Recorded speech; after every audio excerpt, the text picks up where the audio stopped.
Today, I'm pleased to introduce Melanie McTurk, a passionate advocate for preserving indigenous cultural heritage and protecting the natural environment. Melanie has dedicated her career to advancing sustainable tourism in Guyana. Her work is deeply rooted in her commitment to creating opportunities that benefit indigenous communities while promoting environmental conservation. As a Guyanese of Chinese descent, Melanie brings a unique perspective to her work, bridging cultures and strengthening connections across her homeland. Today, she shares her incredible journey and insights on how sustainable tourism can be impactful. This is Sources, where we dive deep into the heart of every story, uncovering people, places, and ideas that shape the world around us.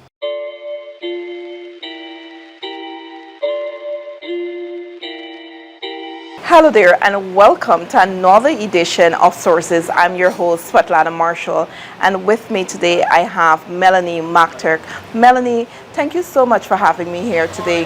Thank you so much. I feel so honored to be part of your series. And happy International Women's Day. Happy International Women's Day. Melanie, you're a chemist, a conservationist, and a businesswoman.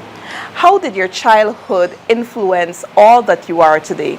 Well, I think I was very lucky. First of all, when I grew up right here in Georgetown in Meadowbrook Gardens. And at that time, my parents were among the first people to have moved out here. So it was still very wild in those days. And we didn't have neighbors. You had, well, we called them alligators in those days. I didn't know better. You had alligators coming up in the trench. We had snakes in the yard. We had all sorts of creatures.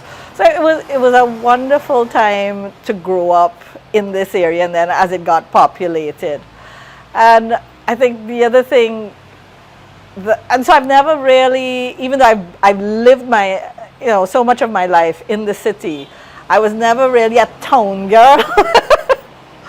Whereas the other thing I think is that my mother was Marjorie Kirkpatrick, and my mother's group of friends were all these amazing women who were doing all sorts of things and were all driven and contributing to Guyana in some way. People like Edith Peters and Daphne Rogers and the Pollard ladies, and one of my absolute favorites, Miss Dolphin.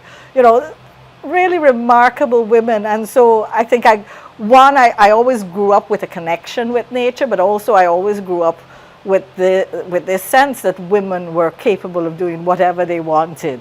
Actually, with my mother's friends, you weren't allowed to think otherwise. And at what stage of your life growing up did you say, hey, I'm going to study chemistry at the University of Ghana? And where did that path lead you? Well, I blame bishops.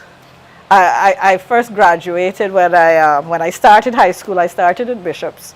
And I remember the first day that we were introduced to chemistry. I don't remember any other day. It couldn't have been our first class, but in my memory it was the first class. And we were doing experiments, and things exploded and things changed colors. And I thought, damn, this is cool. So I think that's where I thought that chemistry was going to be my pathway. And was it for a point in your time? It was, and I will never regret having done a degree in chemistry and having started my career in chemistry. I think the sciences especially are always valuable because they teach you how to think analytically. And I think that's what you want. It doesn't matter what else you do after that, but just conditioning your brain to think, look, there's a solution, we just have to find the right pathway. And I think that's the way I've always approached life. What were some of the primary projects you worked on as a chemist? There was a moment I was going to give up chemistry and become an artist. Thankfully, Iwakrama hired me, and I was part of their bioprospecting project, which examined some of Guyana's plants and endophytic fungi for medicinal and other chemical properties. And And so that was very instrumental at that point in time. Oh yeah, it was the first project of its kind. Many people don't realize that, you know, medicinal plants are hugely important in terms of medicine, cosmetics, so many areas. But very few of those plants actually come from tropical forests. Or rather, a lot of those plants come from tropical forests, but very little research has been done on plants in tropical forests, which is ironic. For the last 20 years, you have done tremendous work, I must say, in the area of community development, conservation, tourism. Tell me about that aspect of your life.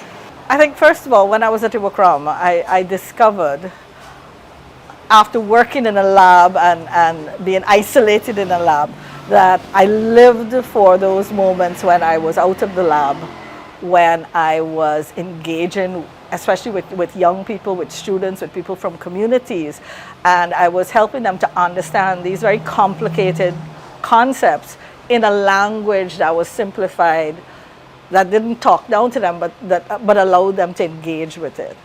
And from there, it led me to a career in community development. I got to work with CUSO and VSO. I spearheaded the project to help develop the Women's Agro-Processors Network.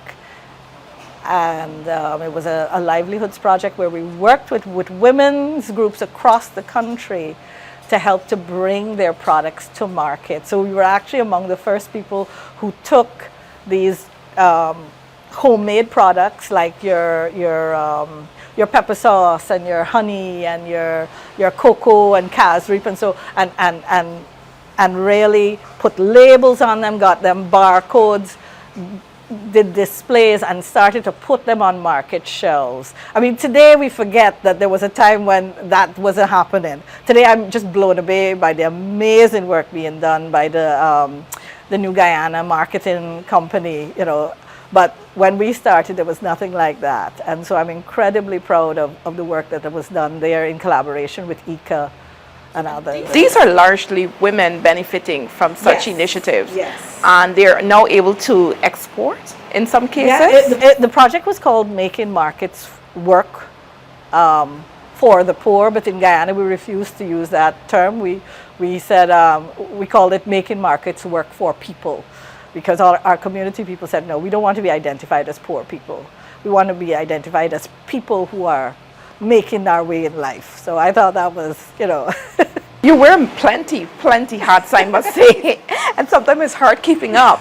But you are also instrumental in Karanambu, if I'm getting it correctly. Yes, you're a businesswoman. Walk us through Karanambu and what it entails. Paint a picture for me. Well, after I left VSO, I moved to Karanambu with my husband about 20 years ago, actually. And Karanambu is, as many people know, is one of the premier pioneer destinations in Guyana, where we were the pioneers of nature-based tourism and conservation-based tourism in Guyana, with Miss Diane McTurk, of course, famously the Otter Lady, creating the Karanambu Trust, which looks at the conservation of the Karanambu area, and the Karanambu Lodge, which was one of the first locations to formally offer nature-based tourism to international guests. So visitors from all across the world would visit Karanambu year-round? Yes and no. So we do get visitors year-round. We try to discourage them in the wet season. That's when my staff tends to take a break.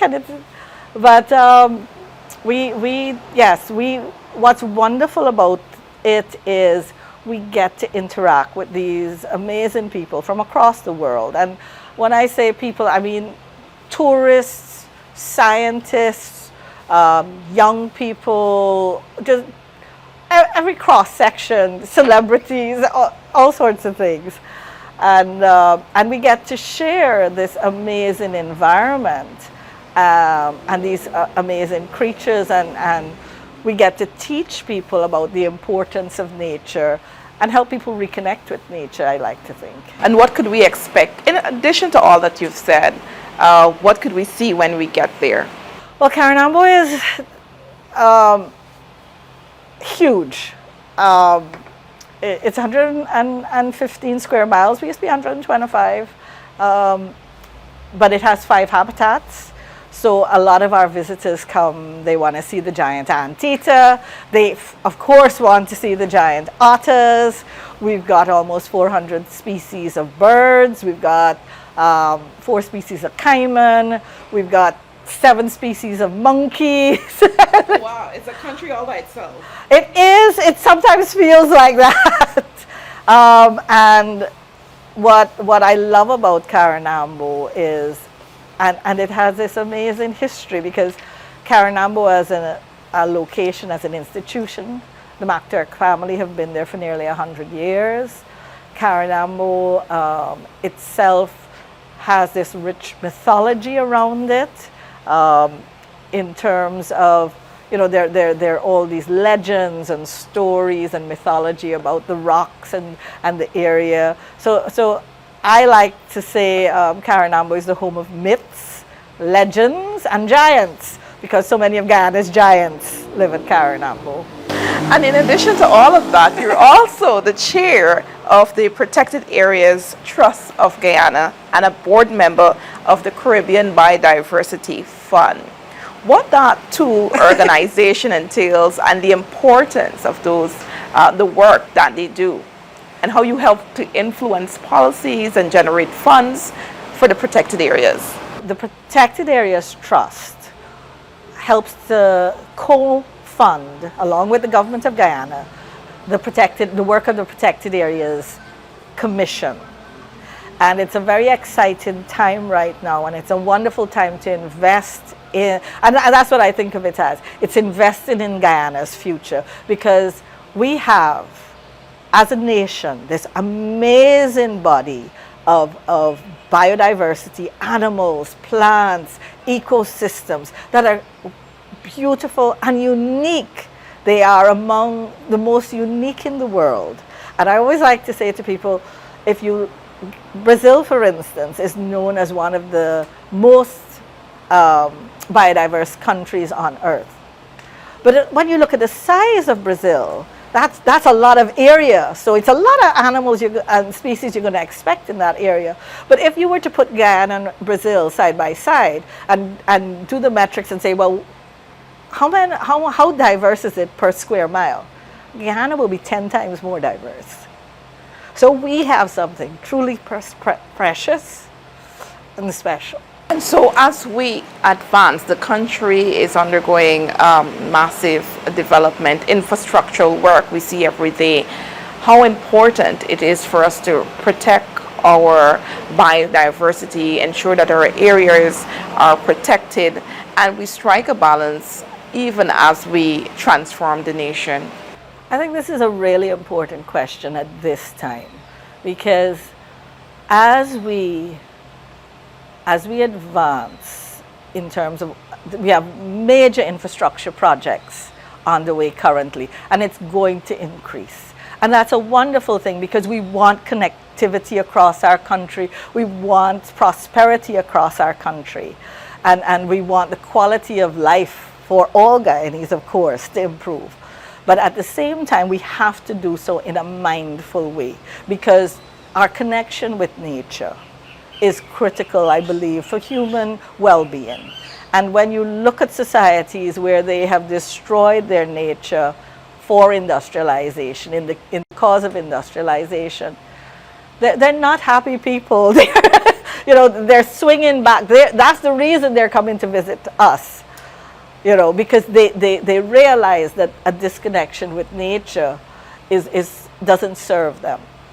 And so I think we have a wonderful opportunity here in Guyana, looking at the examples set by many other countries before us, to be mindful about our development. And as we develop, as our public spaces start to grow and be more in what was once wild spaces, we need to learn and to remember to respect the animals, the creatures that are living there. So many Guyanese, I think, we're so afraid, especially along the coast. We don't encounter wild animals on a regular basis. So when we do, they're met with fear and suspicion. And very often, you know, the first response is to kill it. You see a snake, whack it. And we get a cutlass. You know, we see a jaguar, let me shoot it. We need to remember, first of all, this is these animals' rightful place. We are the interlopers. Now, how can we together coexist? Well, let's take a moment. Let's try to relocate the animal to an area that is more comfortable for them, because they're certainly not going to be comfortable with concrete and tiles and, you know. And let us give them that opportunity to find another space. And I think that's important right now. A lot of people also are engaging in tourism, but it's speak to the importance of sustainable tourism. Is the two the same? Tourism at its core, you know, is about caring for people and entertaining people. And that's wonderful. But not every type of tourism is sustainable tourism. And this is where, again, and I use the word mindful because I think it is about making a conscious choice about how we act and how we act in society. We need to be mindful in how we engage with people so that our interaction is positive, because there are types of tourism that can be quite negative. You know, we know of cases from other countries, like sex tourism can be very negative.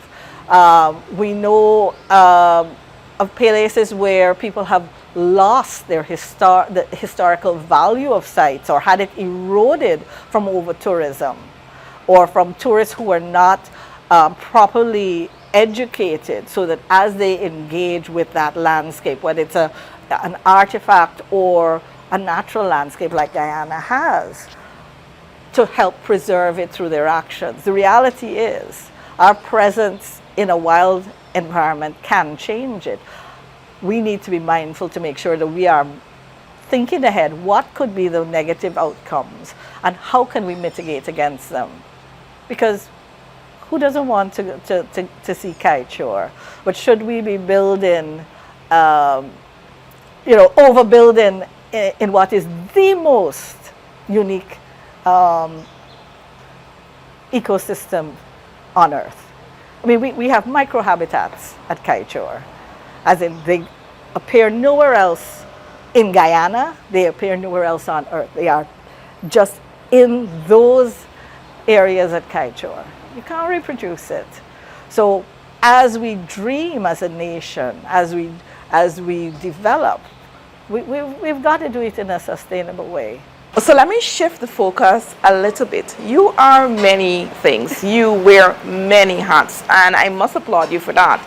But above all, you're Guyanese of Chinese descent.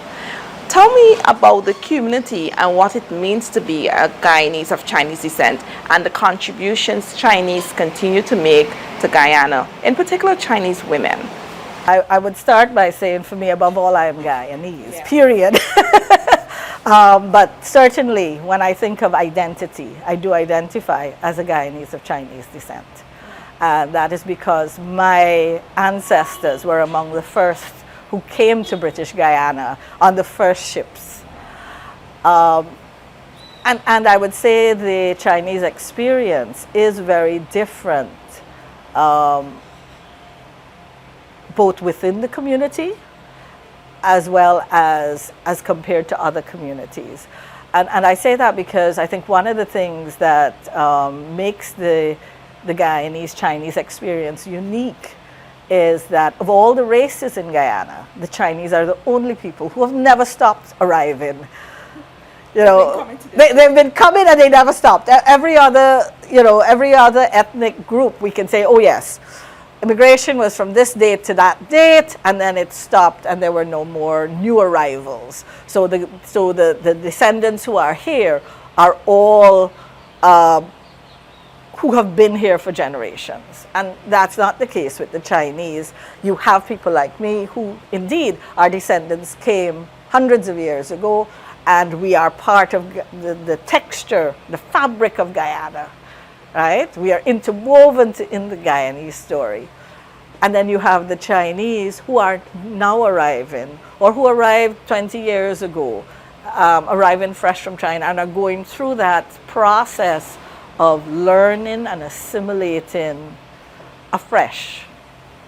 So it's two very different experiences. And of course, one of them is the cultural adjustment that new Chinese face. You mentioned cultural adjustment, but also in recent years, we've seen a lot of establishments, some positive views, some negative views. What would you say to Guyanese in general, and how they respond to the developments that are unfolding? Like every ethnic group who have arrived in Guyana, the people who are coming now, they're doing what everybody did before them. As Guyanese people say, everybody trying to catch their hand. They may have had relatives who came and set up a shop and said, I'm doing very well, you should come and do it too.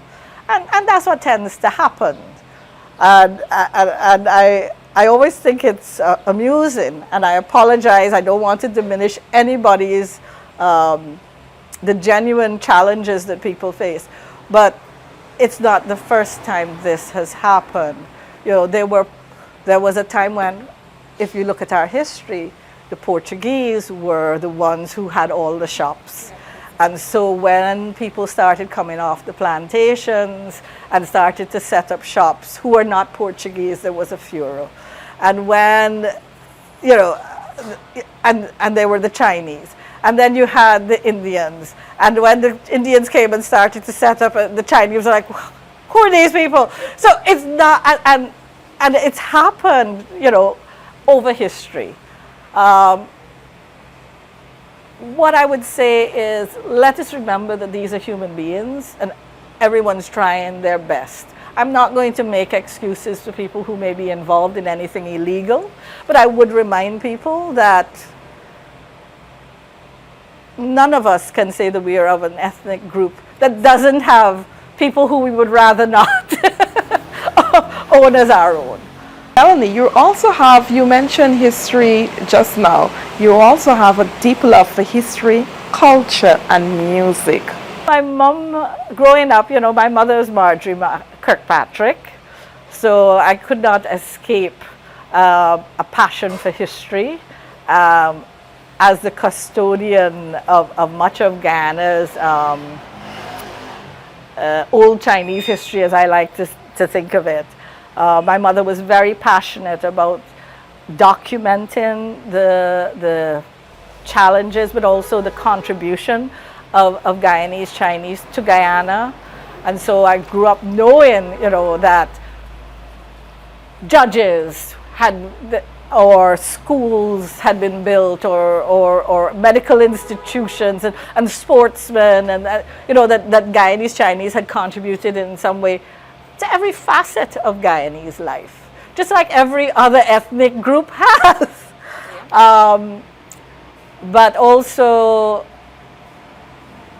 I think, again, because of the people I was surrounded by as I grew up, who were the people, the architects of independence. I think I was very lucky in that regard, because I grew up at a time when, national songs were something that we all learned, and the radio was full of stories and folk tales, and very close to our identity as Guyanese people. And so I've always been very passionate about the fact that we do have a Guyanese identity. We do not, and we're unique. We are the only English-speaking country in South America. So we have that unique mixture of our being part of the Caribbean, but not being islanders. And The mix in Guyana is a little different than in many of the other Caribbean islands. We have our indigenous culture. We have a larger East Indian representation and many others. And so we have this wonderful mix of culture that has managed to coexist and evolve. And it has created all of these wonderful traditions and stories and cuisine that is uniquely Guyanese, right? And I think it's something that should be celebrated and something that we should, again, be mindful and actively preserve, because there is, for instance, there is a drum that is used in old-time East Indian celebrations that only existed in Guyana because it came off of the sugar plantations. It uses the big old barrels.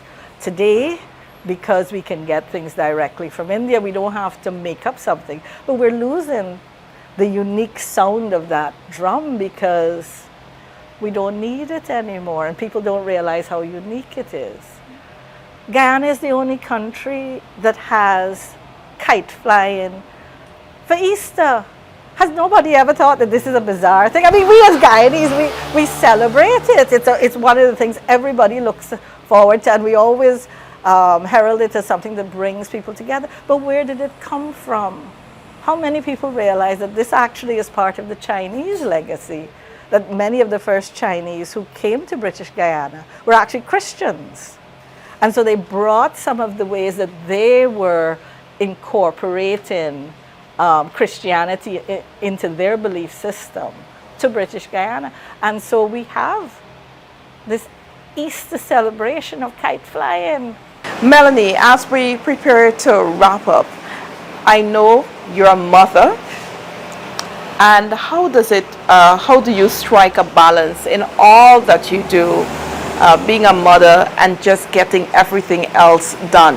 Well, I think I'll have to say I'm incredibly lucky. I've had a wonderful life, and I've been able to do the things I want to do in my life, but I've only been able to do that because of the amazing support structure that I have in my husband, my brothers, my parents while they were alive, and that I have these two amazing people who are my progeny, my children, who inspire me and who keep me on my toes.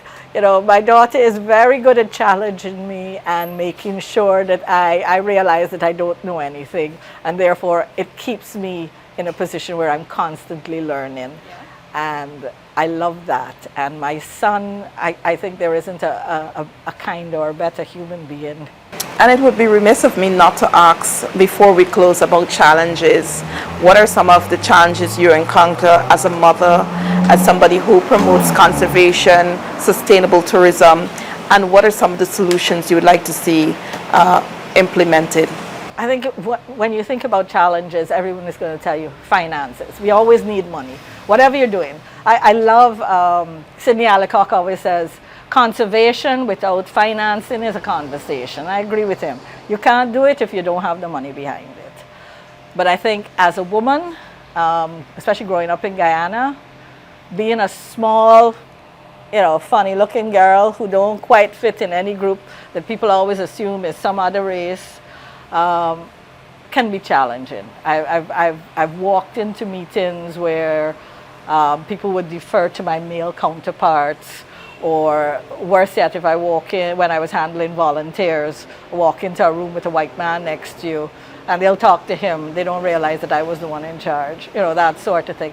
I think we still have a lot to do in terms of recognition of the role of women in Guyanese society, the significant contribution that women have always made, and especially in business. And yeah, I'd like to see us as Guyanese people. I think we don't realize the prejudices that we as Guyanese people carry with us, and I'd like to see those broken down, because especially living in indigenous communities, I've seen the way that indigenous people get treated. I've seen the way people who look more Chinese than I am get treated. I've seen the way other women who are not as loud and maybe not as pushy as I am have been treated. And yeah, I'd like to see that change in the future. Melanie, thank you so much for sharing your life's work with me. You're definitely and truly a powerhouse, and I wish you the very best. And with that, we've come to the end of this edition of Sources. I've been your host, Svetlana Marshall.